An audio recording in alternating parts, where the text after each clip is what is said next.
I recently heard a sermon series from my church on the book of Ruth, and although it is my favourite book in the Bible, I was really amazed by some of the things that I learnt. If you have not read the book of Ruth, I'm going to put a link in the description below, and I encourage you to read it before watching the rest of this video. Did you know that Bethlehem, where Ruth is mostly set, means house of bread? And Moab, where Ruth was from, was actually known for not having bread. In this context, the bread basically means God will provide. Deuteronomy chapter 23 verses 3 to 4 says, "No Ammonite or Moabite or any of their descendants may enter the assembly of the Lord, not even in the 10th generation, for they did not come to meet the Lord, to meet you with bread and water on your way when you came out of Egypt.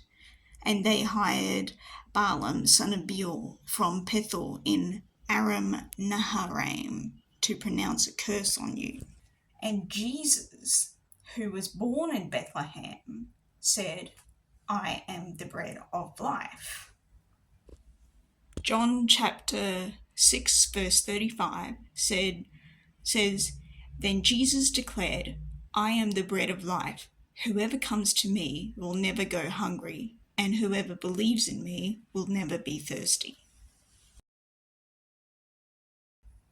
Boaz offered Ruth bread and wine vinegar during the mealtime. This could also be seen as a foreshadowing of the Last Supper. While they were eating, Jesus took bread, and when he had given thanks, he broke it and said to his disciples, "Take and eat, this is my body." Then he took a cup, and when he had given thanks, he gave it to them, saying, "Drink from it, all of you.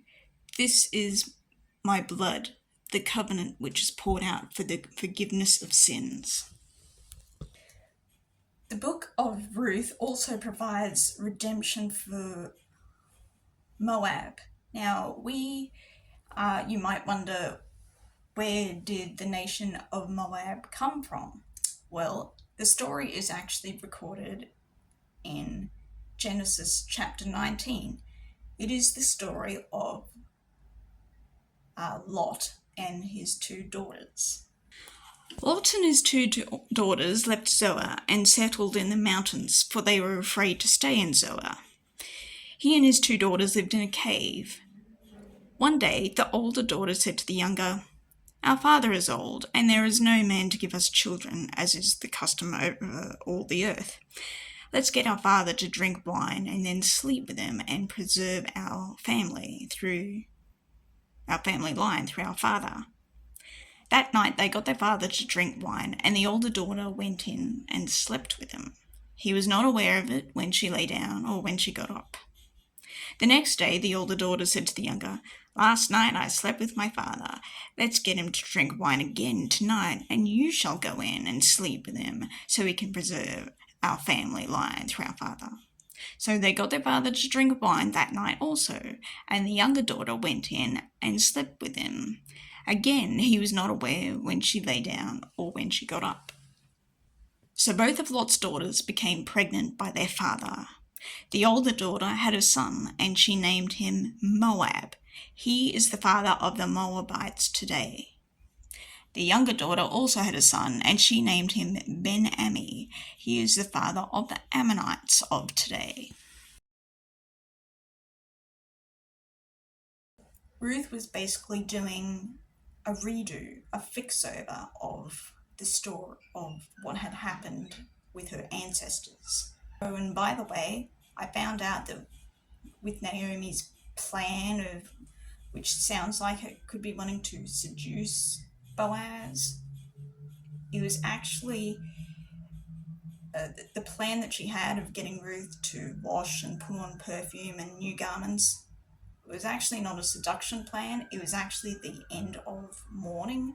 So Ruth was officially ending the mourning period of her husband who had died.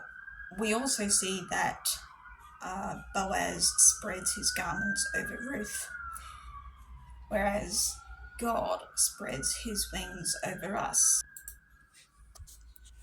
How priceless is your unfailing love, O God! People take refuge in the shadow of your wings. At the end of the story, Naomi quietly ponders these things. She silently ponders these things, which is much like Mary silently pondering when the shepherds came to visit her the night Jesus was born. But Mary treasured up all these things and pondered them in her heart. And finally, to summarize, I found out that the book of Ruth was basically